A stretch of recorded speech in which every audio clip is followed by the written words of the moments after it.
Good morning, everyone, and welcome. It's a short sermon today, so we're running on schedule, which is a treat. I'm glad that we can be together. Would somebody in the room be willing to run the microphone around the room for us? Who would do that for us, please? Thank you, Liz. Liz got you first, Jonathan. Sorry about that. Nope.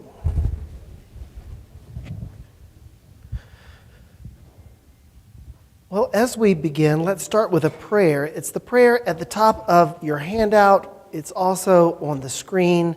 Let's pray this prayer together. O God of peace, who has taught us that in returning and rest we shall be saved, in quietness and confidence shall be our strength. By the might of your Spirit, lift us, we pray, to your presence, where we may be still and know that you are God. Through Jesus Christ our Lord. Amen. So it's a 4-week series. This is week 4. We're almost finished. I wasn't here last week. Last week, Carol and Sarah talked about hopeful waiting. What's one thing that you took away with you from last week? Anybody got one thing? What's one thing you took away with you from last week's class when I wasn't here? Yep, Lark up front. Thank you. Here comes that microphone. If you're new to our class, don't forget to use the microphone.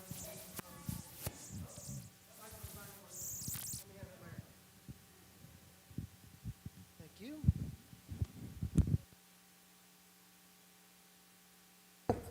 Some of our handhelds and some of our lapel microphones are on the same channel. And when they're the same channel, they won't work at the same time.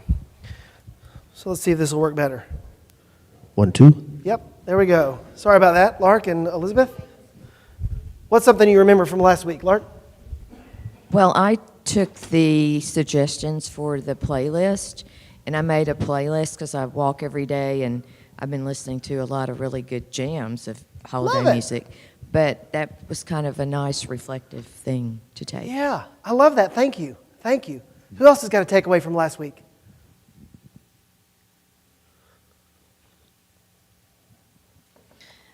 I've always loved music in the way that it speaks to me, but after last week and listening and processing, I think music helps bring the words to your soul and help heal. Yeah, thank you. Thank you. Charles Wesley said, whoever sings, prays twice, right? And there's a sense in that. It is a prayerful activity, whether we're listening or singing. Yeah. What else? Anything else you remember from last week or that you took with you from last week? Well, it's funny, when you craft a series, some pieces fit more easily than others. Sometimes you get like what feels like a square peg that just doesn't quite work. Last week's class was like the one I was most excited about. So it was probably good that I wasn't here. Because that means not only that Sarah and Carol were able to enjoy that, but also it gave me a chance to think about it anyway in a different way. So this week we're looking at joyful waiting, and in some ways this is the square peg. This is the one it doesn't fit, because I want you to think about joyful waiting. Not waiting for something that is joyful alone, but the joy that is waiting. And I want you to think about moments in your life when the waiting was the joyful part. And I bet you'll discover, in many ways, waiting seems contrary to joy. It seems to be the impediment to joy, the obstacle or the delay to joy. And so I want to name that actually I think there's a deeply spiritual invitation to waiting that is joyful. And that's what we're going to look at today. All right? Let's read some poems. I've got a poem by Emily Dickinson, 2 of them actually. The first one, they're both short, but who would read for us, please, on the left side of your handout, Desire by Emily Dickinson. I had to look up the word abstemiousness because it's not one I use in everyday speech. So if you don't know what it means, that's okay. I didn't either. Who would read Desire for us, please? Thank you, Rebecca.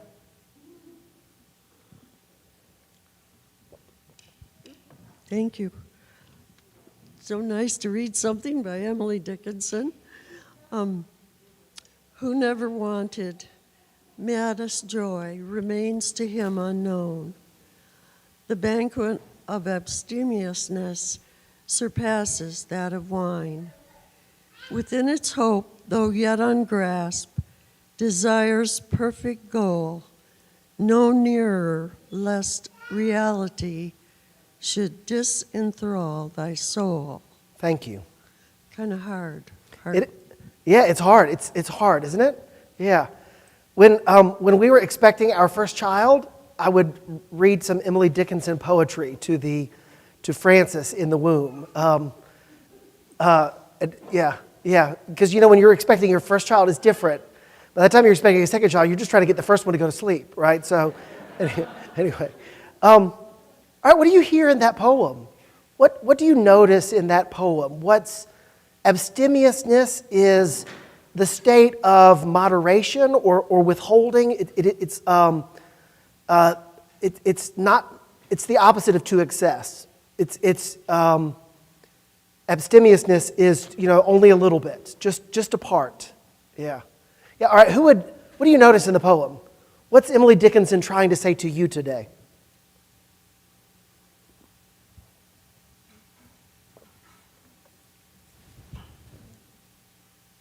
Yeah.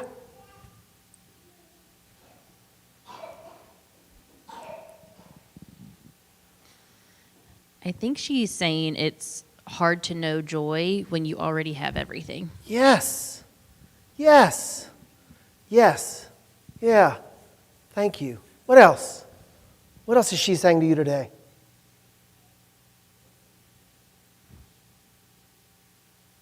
What else?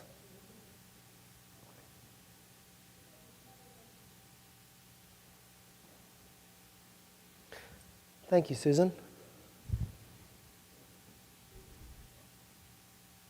It's been a long time since I've had freshman English, sorry.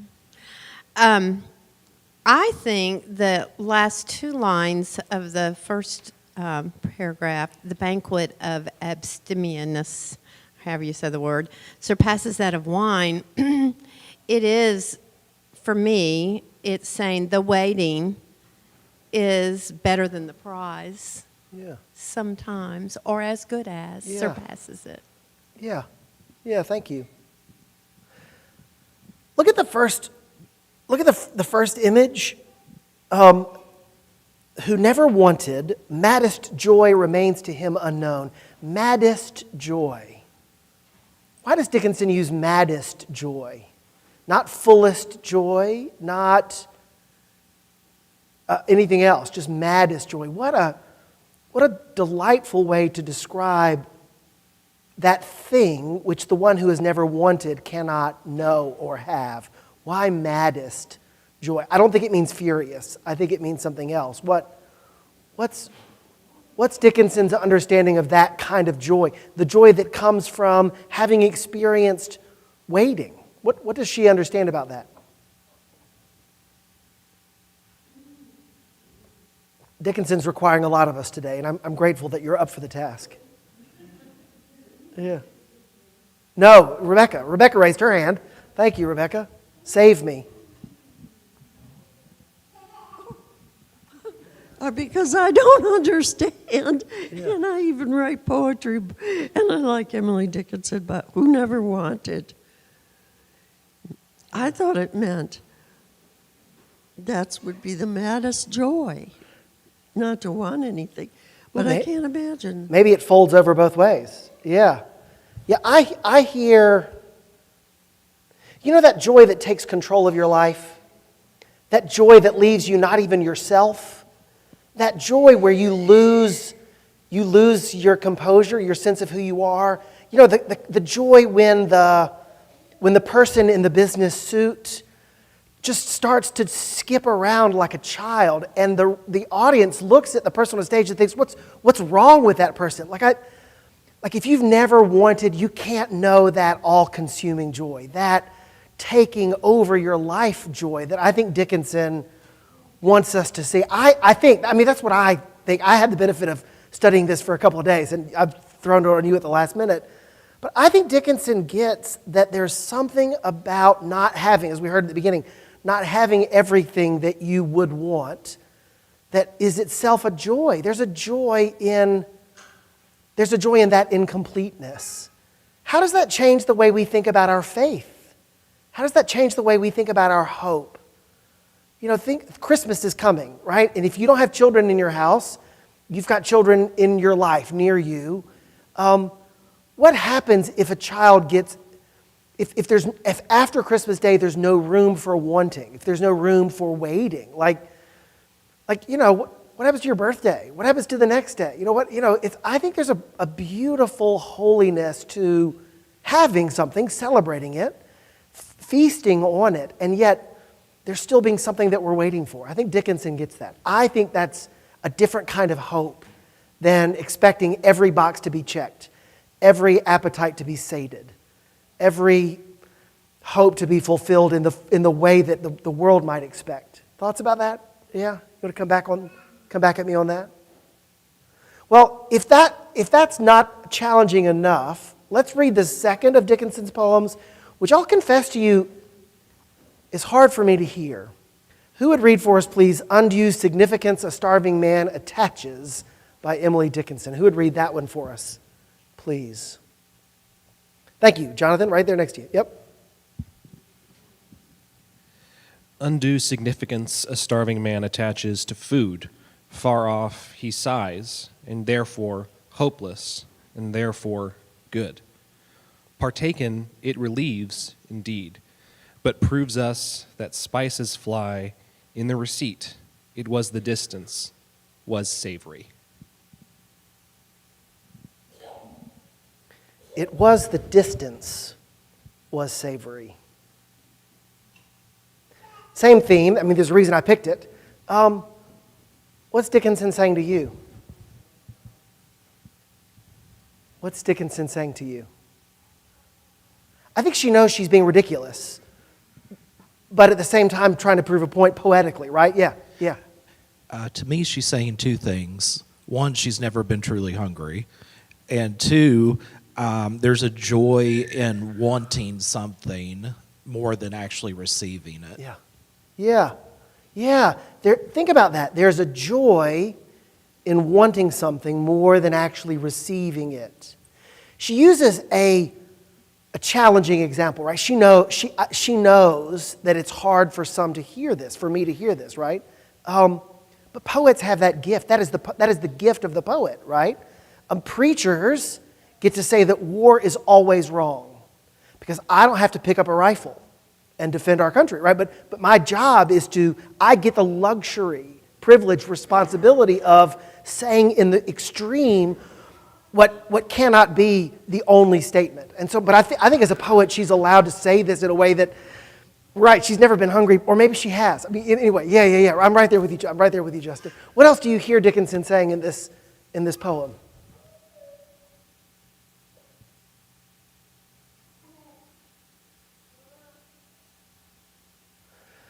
I mean, her choice of words, like back to Susan Mays' freshman English class, right? So, undue significance. She doesn't start with a starving man. She starts with a significance, right? If she had said, a starving man attaches undue significance to food, like it loses its je ne sais quoi, it loses its power, its beauty, its energy, its spark. Like she draws our attention not to the starving man, but to the significance, right? That's what she's really interested in, is under what circumstances we, in a moment of genuine need and want and desperation, lose sight of kind of the fullness of our humanity, the part of our humanity which is even more joyful in the wanting than in the receiving. Yeah. This starving person didn't volunteer to be the subject of her poem, but other thoughts about this, about the concept? Yeah. Let me get some more coffee while we listen. Yeah. There's almost like a disappointment there. Like the wanting and the waiting and the expecting it was better than what you got.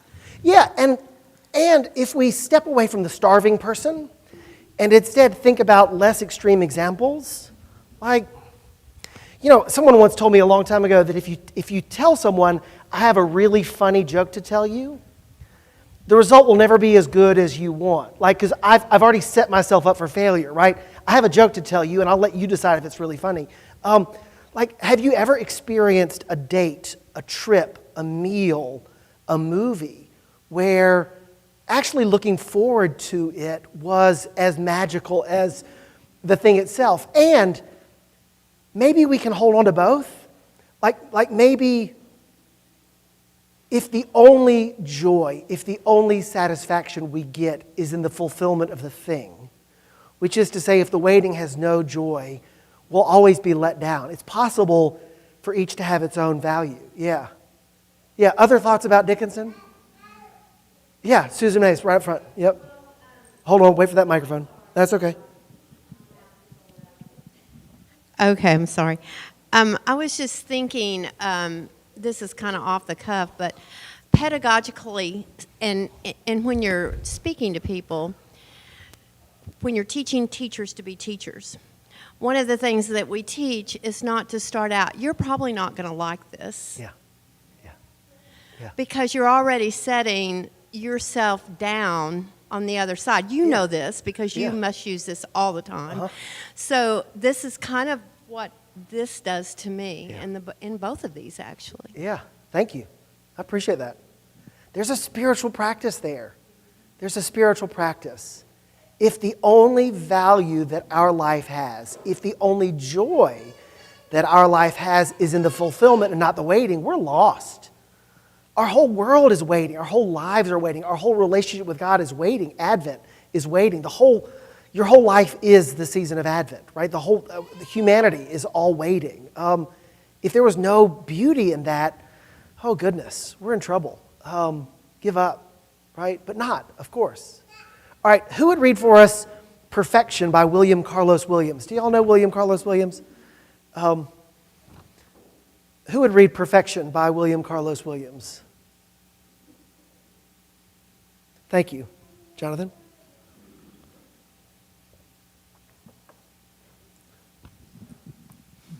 O lovely apple, beautifully and completely rotten, hardly a contour marred. Perhaps a little shriveled at the top, but that aside, perfect in every detail. O lovely apple, what a deep and suffusing brown mantles that unspoiled surface. No one has moved you since I placed you on the porch rail a month ago to ripen. No one, no one. Thank you.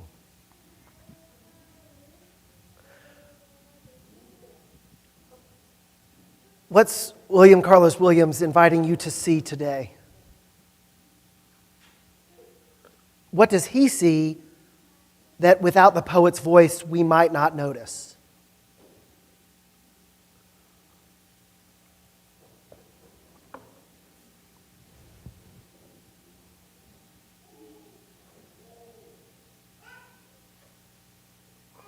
What do you think? Yeah, right behind you.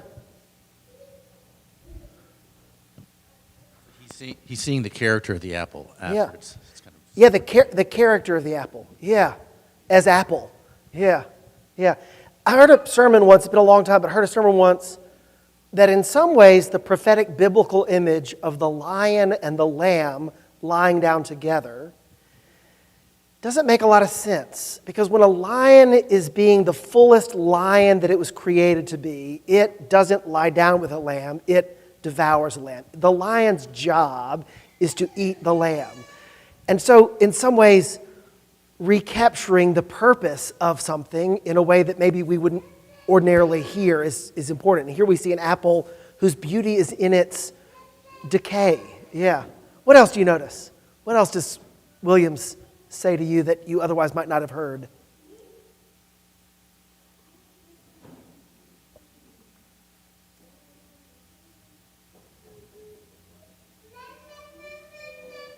What does the no one signify to you? He says it 3 times. No one. What's the poet saying about others, about us? About our tendency, about our pattern, about what we're in danger of doing or what is at risk for us? Yeah, Lark up front.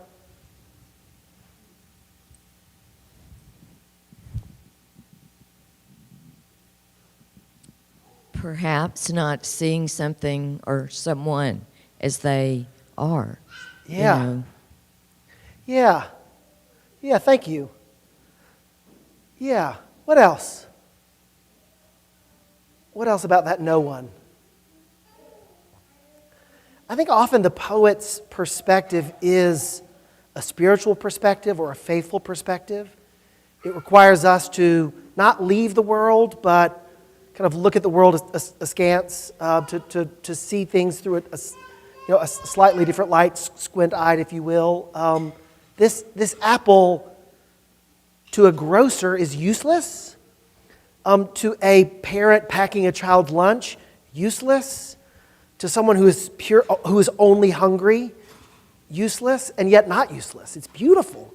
Williams, the imagist, like it's beautiful apple in its deep and suffusing brown, which mantles the unspoiled surface. Like the skin of the apple is not broken. It's not unappled. It's not marred. It hasn't been even bruised. It's just old. Yeah, it's just retiring, right? I mean, it's reached its potential, but not the potential that we might assume of the apple. Anybody want to respond to that? It's a beautiful thing, this poem. Yeah. Have you ever heard someone say that my best days are behind me? Or, high school was when I was at my best. College was when I was at my best in my 20s, that's an interesting spiritual condition. To still live and to not trust that as good, as full, as holy, as beautiful a day is what tomorrow will bring or the day after. Thoughts, reflections? All right, let's read some Bible. Let's read some erotic imagery in the Bible. Has anybody ever done a Bible study on Song of Solomon? I've taught one. I loved it. It's on my list of things to do. I haven't gotten around to it in a while, but Song of Solomon, many rabbis say it doesn't belong in the Bible, but you know what? It's in the Bible. So I've given us Song of Solomon chapter 2, the whole chapter. Who would read for us, please? Song of Solomon chapter 2. Thank you, Claudia. All of chapter 2, yep. Okay. You ready? It's a long one. So it says like this. I am a rose of Sharon, a lily of the valleys. As a lily among brambles, so is my love among maidens.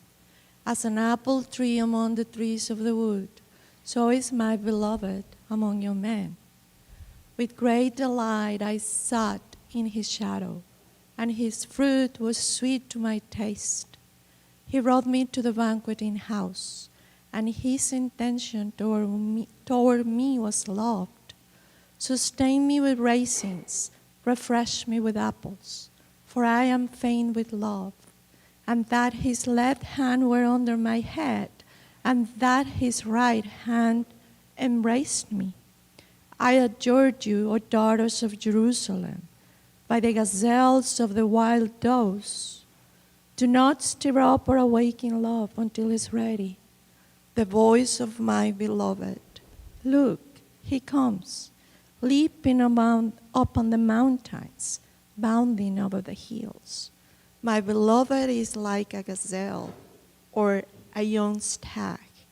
Look, there he stands behind our wall, gazing at the windows, looking through the lattice. My beloved speaks and says to me, Arise, my love, my fair one, and come away, for now the winter is past. The rain is over and gone. The flowers appeared on the earth. The time of singing has come, and the voice of the turtle dove is heard in our land. The fig tree puts forth its figs, and the vines are in blossom. They give forth fragrance. Arise, my love, my fair one, and come away. O my dove, in the clefts of the rock, in the covert of the cliff, Let me see your face. Let me hear your voice. For your voice is sweet, and your face is lovely. Catch us the foxes, the little foxes, that ruin the vineyards, for our vineyards are in blossom. My beloved is mine, and I am his. His pastures his flock among the lilies, until the day breeds and the shadows flee. Turn, my beloved, be like a gazelle or a young stag on the cleft mountains. Thank you. What do you notice? What's interesting to you? What's strange to you? What's funny to you? What's inviting to you? What do you notice in this text?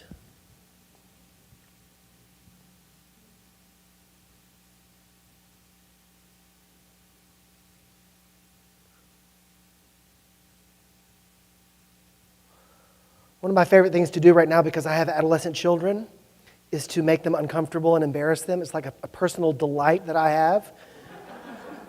So I will use like suggestive language and double entendre to make them be like, ooh, Dad. It's like a delight. This is full of that kind of suggestive language. If you think it might be saying what it's saying, it is. That's exactly what it's saying. It's exactly what it's saying. Yeah, what do you notice? What do you notice? What's interesting to you about this text? Why is it in the Bible? Why would this bit be in the Bible? What's the purpose of Song of Solomon being in the Bible?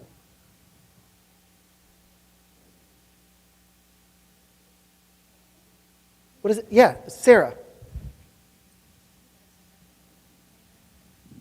Well, I don't know what the academic answer is, but for me, the theological import of it is that it gets at intimacy in a way that many of the other and most of the rest of the Bible does not. Yeah. So it's the intimacy and the relationship. And I think it was in one of Nadia Bolz-Weber's books that she has a reference, and she's like talking about a lover that she's had before, or talking about it in a story, but then links it back to the Song of Solomon in a beautiful way that I commend to you. Yeah, thank you.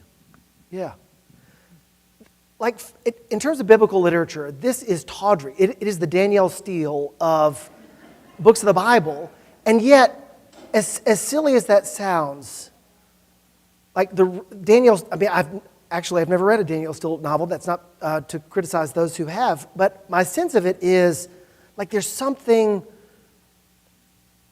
that, despite being over the top, resonates in human experience. Like the passion, the love, the longing, the joy, the delight, the losing oneself, the physical, emotional, spiritual joy that overtakes us in those relationships.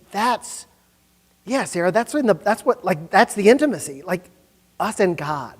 Like, what does it mean to love God and be loved by God so much that we wait for God, we yearn for God, we dream about God, not in exactly the same way as the lover does, but in a way with that kind of fire and passion? Might we be allowed to talk about our intimacy, Sarah, as you say, our intimacy with God on those terms? Yeah. Like, where else in the Bible are we invited to wait for God like that? Our waiting for God is always prim and proper. It's always, it's the kind of thing that bores teenagers. Like this, not boring, right? Yeah. I feel like if I were ever going to preach on Song of Solomon, like I'm going to have to give a content warning. I'm going to have to say, look, if you're not comfortable with your children hearing about sexual intimacy, like this is probably not the best sermon for them. Yeah. All right, what else do you notice?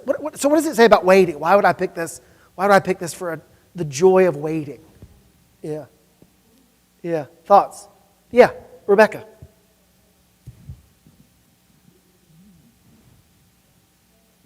Well, it's that beautiful phrase, for now the winter has passed, the rain is over and gone. Yeah. And I think we all remember that piece, those two lines, if nothing else. Yeah.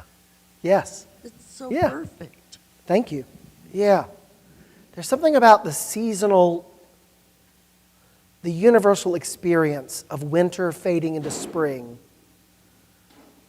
that awakens within us a sense of expectancy. Like we know that something's different now. We know that it's not going to be the same. We know that good things wait for us. When you're able to put on a short sleeve shirt and go outside for the first time in months, like you know that the day is going to bring you something delightful. It's different. Yeah. So in a sense, there's a waiting with like a confident, expectant fulfillment, right? The one who's waiting, even though the lover who narrates the Song of Solomon, many of the verses are about her waiting for her lover. He's coming, like he's bounding over the hills. She's already able to experience that joy because she knows what is waiting for her. Yeah. Thoughts about that? Yeah, Justin. I think also it's a unifying experience for most people. Everybody experiences different types of waiting. Not everybody experiences the same things, but this is one of those almost universal elements. Everybody hopefully remembers and has experienced what their first love was like and how giddy and exciting and is going to last forever. And I think it's something that can unify just about any reader. Yeah. Yeah. You don't have to know anything about God to know that feeling. So it's an image that starts with us rather than some edict from on high, right? This is very, not just earthy, but it starts with us. Yeah, universal. That's a perfect word, Justin. Thank you. Other thoughts about this sort of waiting?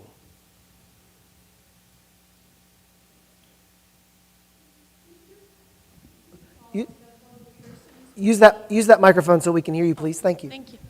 So to me, what I see in this poem is that while the person is waiting, he's enjoying nature, because it talks about flowers and rocks and the cleft and the mountains and the blossom and the vineyard. So it's full of nature. Yes, and fruitful nature. Yes. Yeah, there's a fecundity to this that makes it interesting to the poet. Yeah, Judy? I find that verse 7 seems to be one that is more of something you'd expect in a biblical text as far as I'm concerned, as opposed to what's going on in the rest of the, Song of Solomon chapter. And that warning is something that gets repeated throughout the book over and over again. The voice says, I adjure you, daughters of Jerusalem, don't waken up love until you're ready, because as soon as you awaken it, it will take over, right? Kind of the way that, one of the ways that I think it's appropriate to talk to youth about their sexual identity is to say that sex is a beautiful thing. It is a gift of God.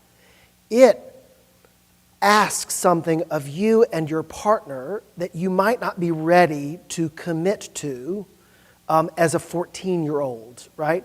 And so I think there's a lot of that warning. And yet at the same time, what does it mean to say that not like you should be deathly afraid of this, but you should look forward to it when you're ready? And because, one of the other phrases that one might use when talking to one's child about safe sex is like, in the throes of passion is not the time to remember, oh yeah, that's right, I need to take necessary precautions. Because nobody in the throes of passion wants to hear the sex talk from their parent, right? So the time to have that precaution is before you leave the house, not in the middle of your date. And so I think that's a universal experience. And here, almost as a tongue-in-cheek caution, all right, if you give yourself over to loving God like this, there's no going back. You don't get your life back. You don't get yourself back in that way. So yeah, I think it's a beautiful caution. Yeah. Yeah. Ryan. What she said a second ago about nature and sort of things happening, that reminded me that when I get caught up in waiting for something, it seems like the world stops until I get what I want. It's a very solitary focus. Maybe this is just me. I'm not projecting this. It's like I can't focus on anyone else or anything else. It's like I'm waiting. I want the thing. Please happen. Please happen. Yeah. But life goes on. Yeah.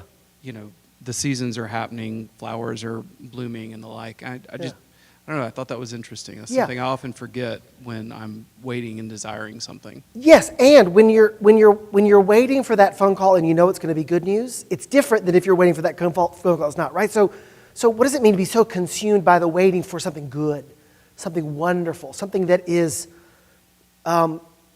enrapturous, right? You know, just versus, you know, I don't want to open that email. I don't want to open that email, but it's waiting for me, right? Yeah, either way, it consumes us. What does it mean to be consumed with this? Something that would bring joy. Yeah. All right, let's read a poem by Max Sutton, a member of our parish who died a few years ago. One of the things that I heard Max's family name, his wife Claire, and the rest of his family, is that they would miss in particular the poems that Max would write for birthdays and anniversaries. And several of his anniversary poems and birthday poems have been published. This is one of them. Who would read for us Calendars by Max Sutton? Who would read that for us? Thank you. Oh, go ahead. Calendars. Two kinds. The throwaways in the banks and offices. A square for today, torn off tomorrow. The future hidden by the present. The past non-existent except in someone's wastebasket. Your kind has the whole year laid out and resting on the kitchen counter under a rack of cookbooks. The squares show birthdays, appointments, taxes due, concerts, dates of marriage, baptism, death, and first sightings. First bluebird, barn swallow, oriole, the rose-breasted grosbeak I missed, but saw you on April 28th, 2004. We moved backward and forward through this calendar, not made for counting off, but counting on. After more than 16,000 days and nights with you, I would not tear off a single page.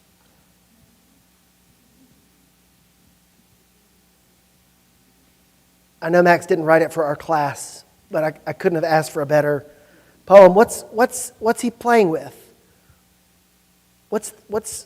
It's not just about the calendars, of course. It's about how we measure time. What's he saying to us about how we count time?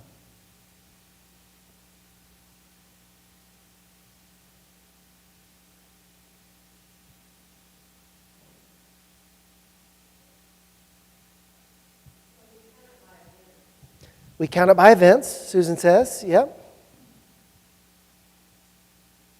Yeah, what else?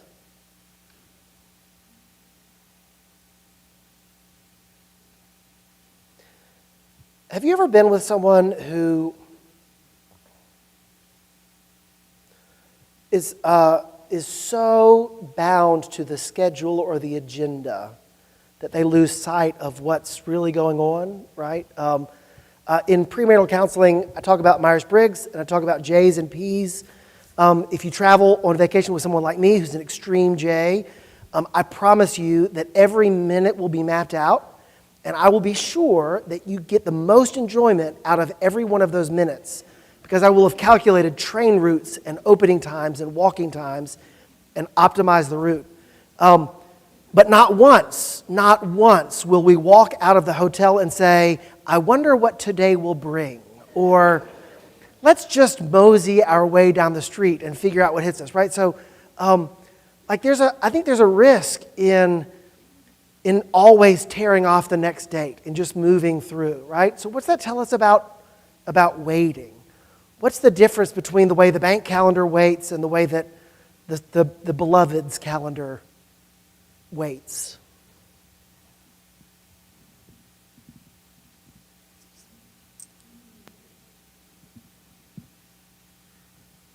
Yeah. It's about the throwing the old ones away. If you forget the past, you're doomed to repeat it and not learn from it. Yeah. It's integral to learn from it. Yeah. and to remember it so you can teach future generations to learn from it. Yeah. Yeah, thank you. I see that a lot in the homeless community. They want to throw it away, the past. Yeah. They don't want to learn from it and change and get better. I appreciate you offering It's that. heartbreaking. Thank you. Thank you. Yeah. Who else? What else?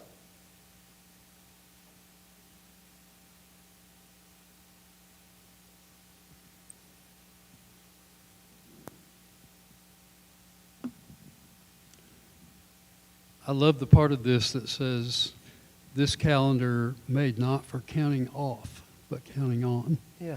It just, that kind of, to me, just says it all right there, that, Yeah.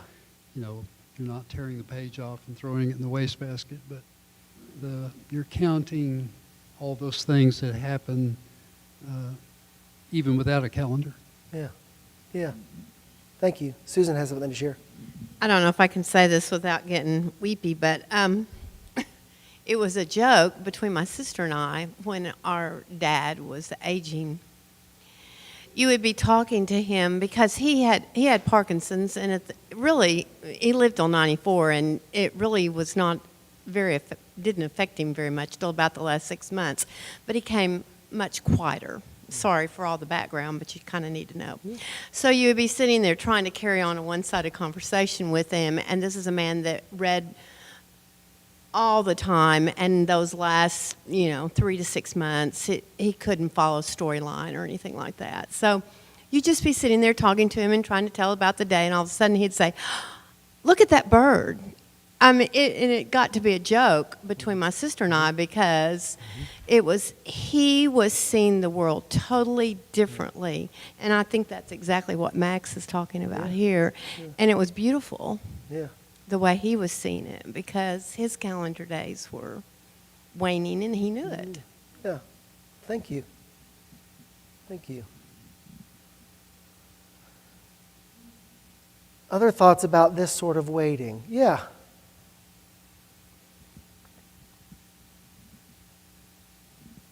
I don't know if it's waiting as much, and this may not be intentional on the part of the author, but I sort of see a juxtaposition between our understanding of time and God's understanding of time. Yeah. So it's really easy for us to become, rooted in the linear, and then God's calendar, everything is laid out. Yeah. Everything is there, and it's important for us to remember that. Yeah. Yeah. Our culture uses the same word time to note all of these things. Like, what time is it is very different than in time. Like, if I were to say, oh, it'll happen in time, we all know I don't mean at 4:17, I mean sometime. In other cultures, as is evidenced in the Greek text, right, we have different words, right? You might have heard chronos and kairos. Chronos is this kind of time. Kairos is this kind of time. And just to not lose sight that they're different. They're different. They overlap, for sure, but they're different. Yeah. Yeah, what else? What else would you say about the waiting? Waiting is different. When you mark the passage of time in relationship, and all of these notes on the beloved's calendar, the birthdays, appointments, concerts, etc., the dates, even the birds, are about communication, right? Something is being communicated, something that is not lost. And there's something about pursue or moving through time with someone in relationship that changes our experience of waiting. Let's read from Mary Oliver, "Making the House Ready for the Lord." Who would read that poem for us, please?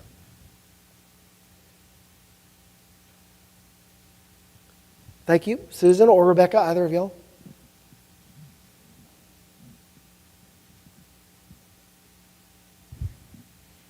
Dear Lord, I have swept and I have washed, but still nothing is as shining as it should be for you.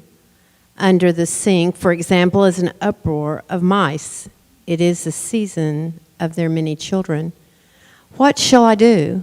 And under the eaves and through the walls, the squirrels have gnawed their ragged entrances. but it is the season when they need shelter. So what shall I do?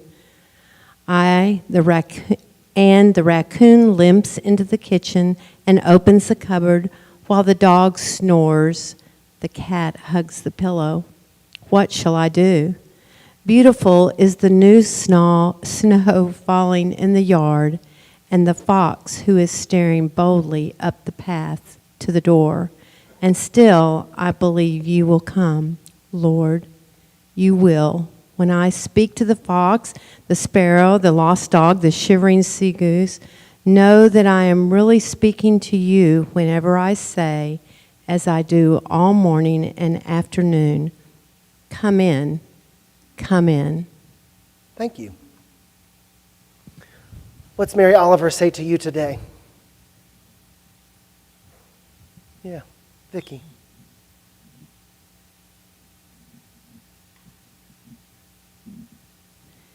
That the Lord is visiting her through the creatures that he has created. Yeah.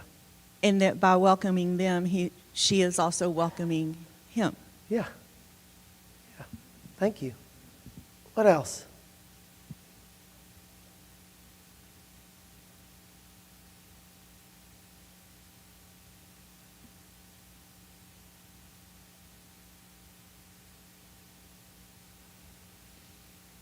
Yeah, Rebecca.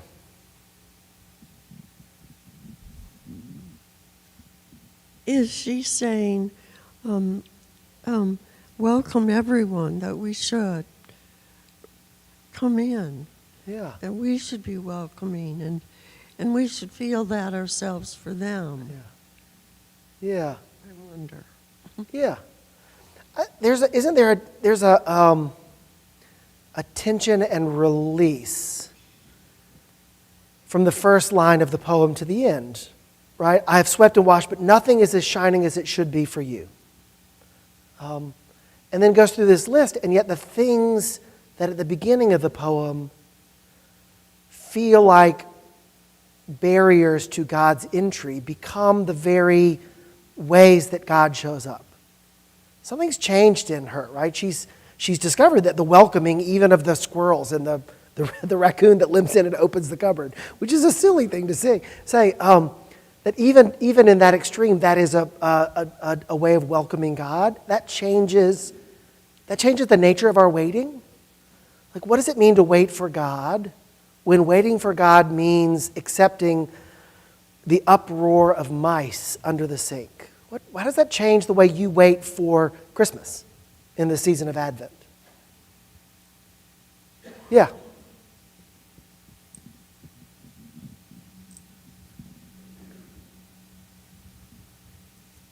In those first few lines, like, you hear the perfectionism, like the wanting everything to be perfect, and like we can't enjoy it until everything is perfect and how it should be, which is something you really have to let go of when you're a mom. Yeah. Yeah. And it doesn't, and then by the end, it's like she lets it go. Like, it doesn't have to be perfect.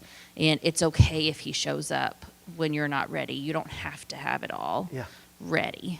Yeah. Yeah. Thank you. Who else? Christmas Eve is 2 days from now. It's okay that you're not ready. It's okay that the house isn't perfect. It might not get there. He's coming, and it's going to be all right. Right? Yeah. Yeah. What else? What else? What's the joy of this way of living? What's the joy of ending up where Mary Oliver ends up? Simple? Yeah. What else?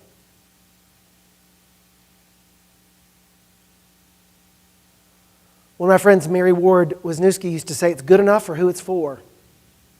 She usually said that when she was, volunteering and she didn't like the person who was in charge of the project, and it was sort of a little dig. But actually, Mary Oliver reminds us that, like, it's even for God, it's good enough. It's even this is good enough for God, because there's intention behind it, right? There's a different sort of joy in knowing that you're ready enough. Yeah. What else?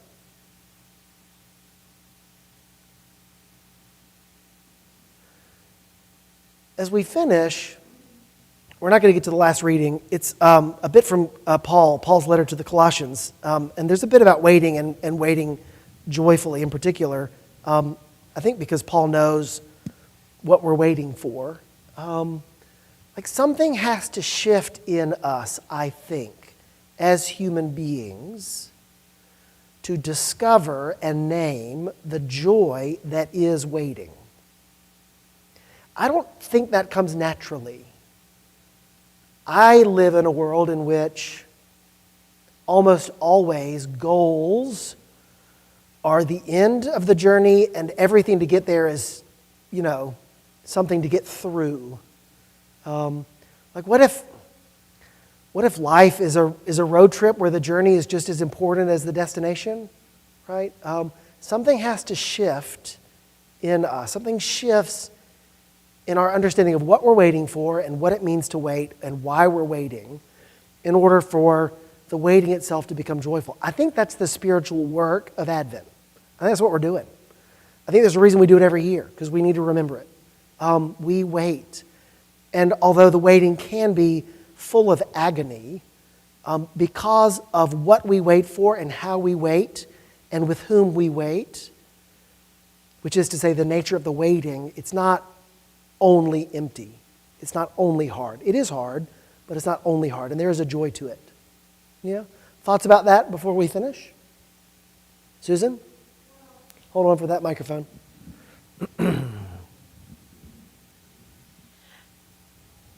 All of these, to me, have an underlying theme with the gospel today.